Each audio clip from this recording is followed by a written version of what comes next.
Assalamualaikum warahmatullahi wabarakatuh. Di kelas kali ini kita akan membahas tentang tips foto untuk produk. Sebelumnya, perkenalkan, nama saya Muhammad Dafa Putra Mahmudi. Saya lahir di Wonogiri pada 15 Oktober 2001. Pendidikan saya saat ini sedang S1 jurusan Ilmu Komunikasi di Universitas Brawijaya, Malang. Saya juga sebagai owner dari D1 Studio, dan saat ini saya juga freelance photographer. Sebelum kita lanjut, kita lihat dulu foto ini. Menurut Bapak Ibu, kira-kira foto ini bagaimana? Apakah foto ini menarik? Dan foto apa ini? Ya, ini salah satu contoh foto yang cukup bagus dengan bisa menampilkan tekstur dari ayam bakar yang jelas, ditambah dengan konteks-konteks seperti sambal dan lalapan-lalapannya. Cuma ada beberapa hal yang kurang seperti nasi dan semacamnya. Lalu kita ke foto selanjutnya. Kira-kira ini foto apa? Dan bagaimana foto ini menurut Bapak Ibu? Apakah foto ini menarik? Ya, foto ini salah satu contoh foto yang kurang baik karena kurang jelas ini menampakkan foto apa, dan konteksnya juga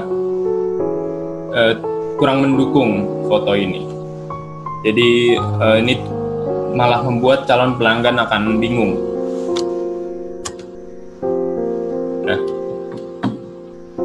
Nah, sebelumnya kalau dulu Pak Somad bisa jualan nasi goreng di pinggir jalan atau keliling-keliling komplek atau di komplek-komplek dengan leluasa, bisa dari pagi sampai malam, itu pun kalau kuat. Sekarang Pak Somad jualannya udah nggak di pinggir jalan lagi, tapi sekarang pindahnya ke online. Sama seperti Bapak Ibu, dulu mungkin bisa berjualan ikut bazar atau berjualan di pasar atau di depan rumah. Sekarang kita jualannya pindah ke online untuk menjaring pasar yang lebih luas. Ditambah lagi kondisi saat ini yang sedang PSBB. Dalam berjualan itu kita harus bisa memuaskan 5 indrawi. Ada penglihatan, pendengaran, pengecapan, penciuman, dan peraba. Kalau dulu, kalau jualan offline bisa dari penglihatan, kita ngelihat Pak Somad lagi masak nasi goreng kita, lagi ceplok telurnya, bisa kita lihat lagi nuang bumbunya. Itu kepuasan penglihatan kita sudah terpuaskan. Indrawi penglihatan kita terpuaskan. Lalu penciuman, kita bisa mencium aroma dari masakan Pak Somad, pesanan kita. Itu indrawi penciuman kita juga udah terpuaskan dari bau-bau itu. Lalu pendengaran, biasanya kalau masak nasi goreng itu ada bunyi khasnya kalau lagi mengaduk nasinya, bunyi sereng-sereng. Nah, itu bikin kita tambah ngiler lagi. Itu berarti indrawi pendengaran kita sudah terpuaskan. Lalu peraba, saat kita menerima bungkus nasi gorengnya, kita merasakan hangatnya nasi goreng, nasi baru dimasak. Nah, itu indera peraba kita sudah terpuaskan. Lalu untuk pengecapan, biasanya kalau di mall-mall ada tester-tester. Nah, itu pengecapan kita juga bisa terpuaskan. Kita mencoba dulu barangnya ini gimana, makanannya ini gimana. Nah, ini juga harus dicapai walaupun secara online, yang tidak bisa kita lihat barangnya, tidak bisa kita sentuh secara langsung barangnya. Jadi kita menggunakan foto, karena foto ini adalah kekuatan penting dalam berjualan online. Jadi dalam foto ini kita harus bisa memuaskan kelima indrawi calon pelanggan. Nah, selanjutnya ini adalah 10 tips foto produk bermodalkan HP.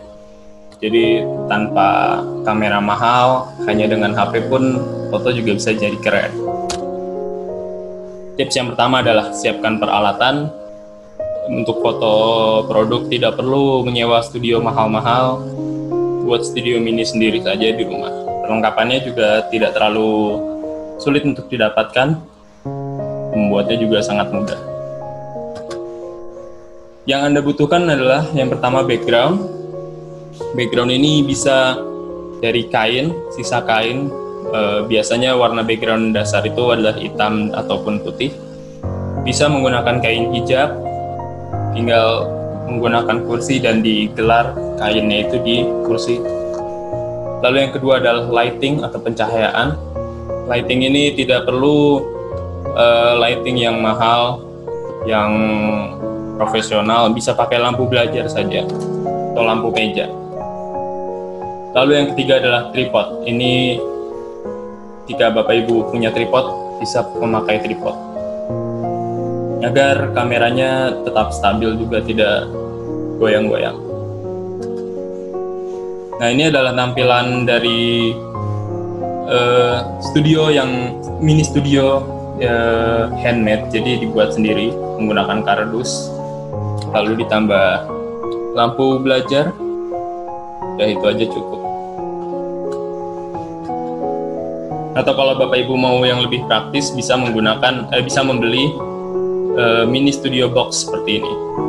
Di mini studio box ini terdapat berbagai ukuran, dari yang kecil sampai yang besar. Kisaran harganya dari 40.000 hingga 100.000. Ini dia sudah termasuk lampu di atas, tinggal dicolok ke power bank ataupun ke charger HP. Nah, ini pemakaian studio box seperti ini kurang lebih. Jadi dalam studio box ini nanti sudah tersedia dua warna background dasar, yaitu hitam dan putih. Tips yang kedua adalah untuk produk yang dipakai atau fashion, gunakanlah model. Kenapa kita harus menggunakan model? Model ini gunanya untuk memuaskan rasa penasaran dari pelanggan.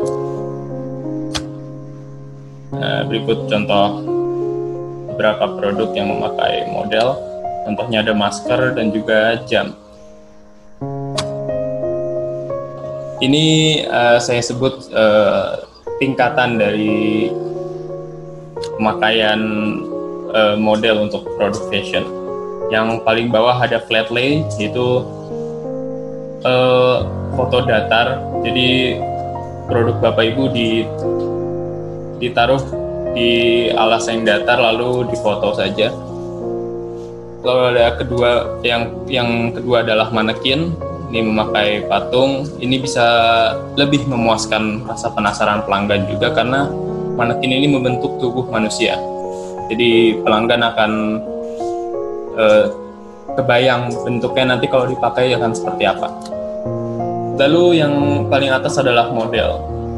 Ini bisa lebih memuaskan lagi karena ada bisa dibilang wujud orangnya, dan model ini kan juga bisa menggunakan berbagai macam pose. Jadi akan lebih memuaskan rasa penasaran pelanggan. Tips yang ketiga adalah pencahayaan. Pencahayaan, ibarat dalam suatu kerajaan, pencahayaan ini adalah rajanya. Karena pencahayaan adalah yang paling penting, jadi semakin baik pencahayaan yang ada, maka foto akan semakin bagus juga. Cahaya yang paling bagus adalah cahaya alami, yaitu cahaya dari matahari. Tetapi kalaupun tidak bisa foto outdoor, bisa foto indoor yang terpapar sinar matahari juga. Waktu terbaiknya adalah sekitar pukul 8 sampai 9 pagi dan 4 sampai 5 sore. Kenapa? Karena kalau siang itu intensitas cahayanya itu terlalu tinggi. Jadi cahayanya terlalu terang dan akan lebih berbayang. Tips keempat adalah tentukan tema. Jadi dalam setiap foto produk Bapak Ibu, kita harus menyampaikan pesan. Nah, dalam menyampaikan pesan itu komponen dalam menyampaikan pesannya itu adalah menggunakan tema. Contohnya adalah jika saya punya produk minuman sari lemon, saya akan menggunakan temanya adalah potongan lemon lalu ditambah properti es batu palsu, dan di dalam botol lemon itu akan saya basahi. Jadi terkesannya adalah minuman ini segar, menyegarkan, dan juga fresh dan menggunakan bahan-bahan yang asli dari lemon asli. Ini adalah contoh produk yang menggunakan tema. Di sini terlihat ada sebotol susu dan di bawahnya ada kue yang sudah dipotek dan ada remah-remah kuenya, remah-remah biskuit. Ini menandakan bahwa sebotol susu itu berarti biskuit ini cocok untuk dimakan dengan susu. Lalu remah-remah ini menandakan bahwa biskuit ini renyah. Seperti itu.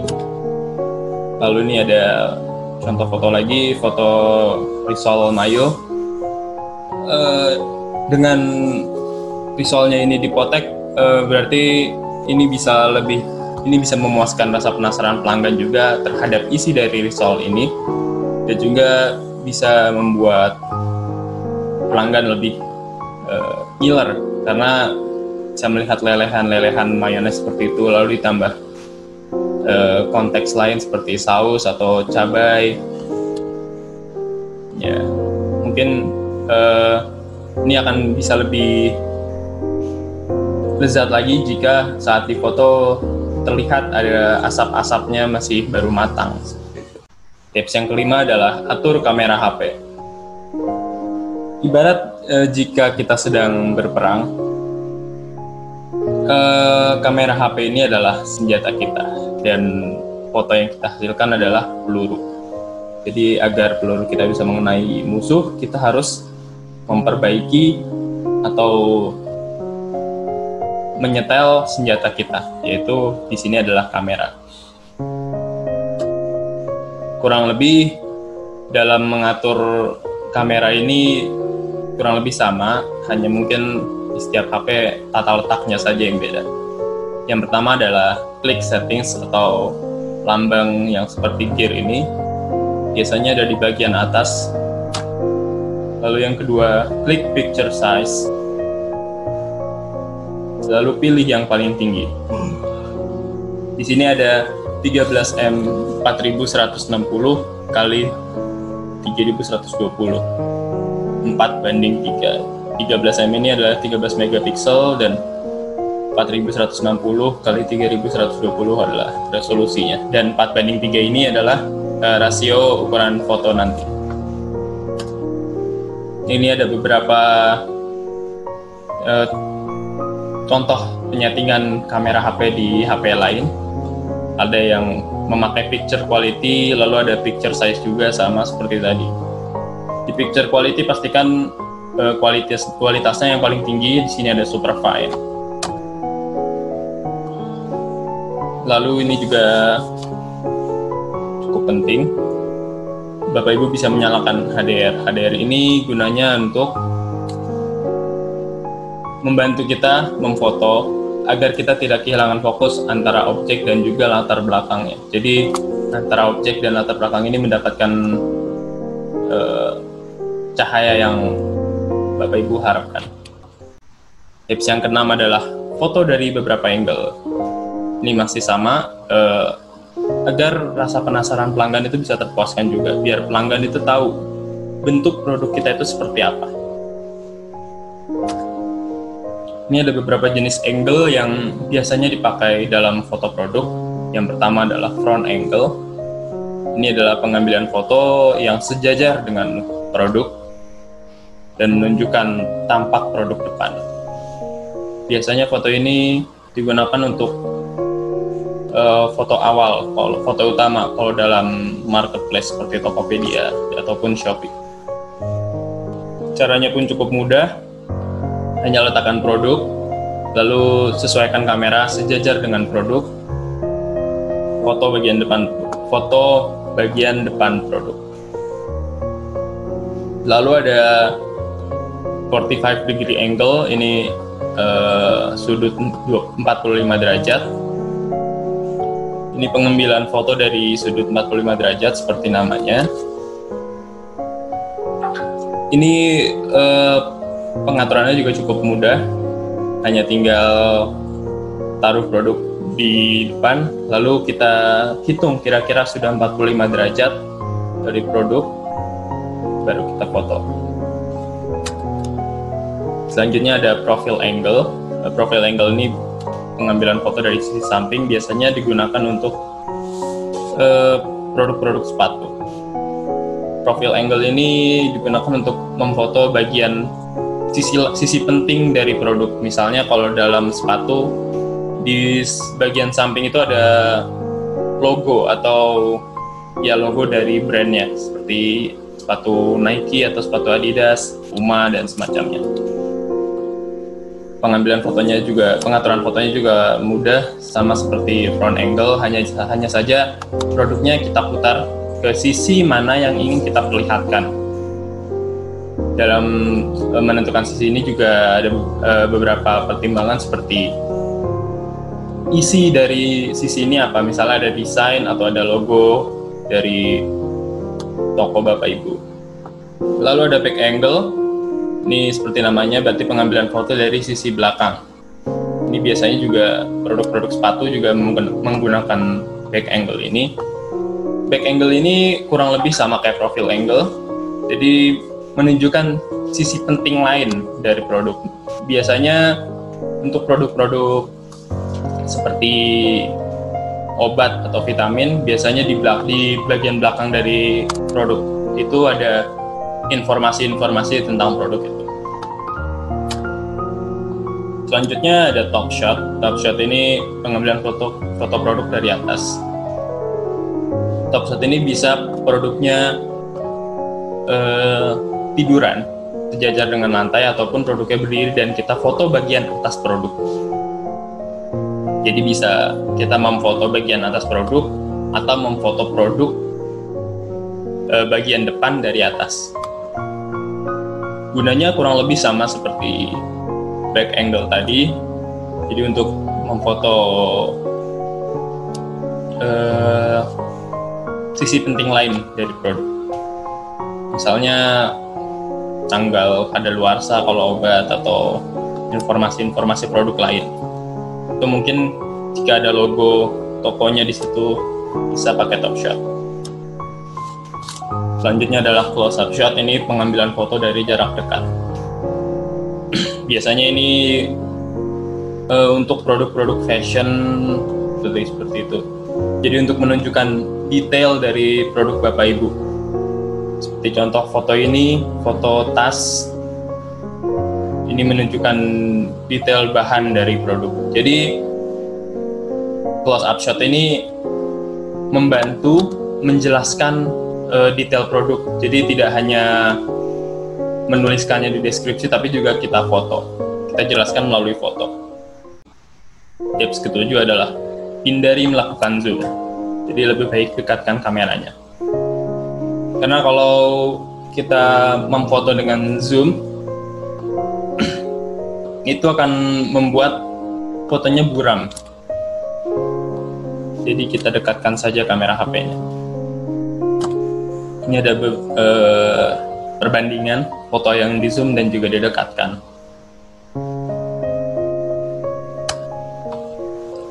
Tips ke-8 adalah pegang erat HP agar fotonya tidak kabur. Dalam memegang kamera HP ini juga perlu diperhatikan, yaitu memegangnya dengan dua tangan agar lebih kokoh dan stabil juga, karena kalau satu tangan tuh lebih cenderung untuk goyang nanti takutnya. Selain memegang dengan dua tangan, kalau bisa juga tangan kita sambil memegang itu sediakan tatakan. Jadi tangan kita taruh di kursi atau di meja, lalu kita foto produknya. biar lebih stabil. Ini juga ada perbandingan antara foto yang stabil dan juga goyang. Atau kalau Bapak Ibu mau lebih praktis, bisa membeli tripod. Ini ada beberapa tripod yang murah seperti Gorilla Tripod. Dia kakinya bisa disesuaikan untuk di mana saja karena dia kakinya fleksibel. Lalu juga ada mini tripod. Dia lebih tegak lurus gitu karena kakinya tuh paten atau tetap, kakinya tuh tetap. Tips 9 adalah edit foto, tapi editnya jangan terlalu berlebihan. Jadi edit yang kira-kira perlu diedit saja. Karena kadang kalau kita memfoto itu ada yang bagiannya terlalu gelap, ada yang bagiannya terlalu terang. Nah, kita edit di sini. Ini ada beberapa hal penting untuk diedit. Itu pertama bagian brightness atau tingkat kecerahan foto, yaitu bagian kontras. Ini perbedaan gradasi warna cerah dan warna gelap. Jadi semakin tinggi kontras, maka yang bidang gelap semakin gelap, bidang terang akan semakin terang. Lalu ada saturation. Ini mengatur intensitas nada warna. Jadi warna merah semakin tinggi saturation, maka warnanya akan semakin terlihat jelas. Kalau saturationnya 0, berarti itu nanti warnanya akan hitam putih.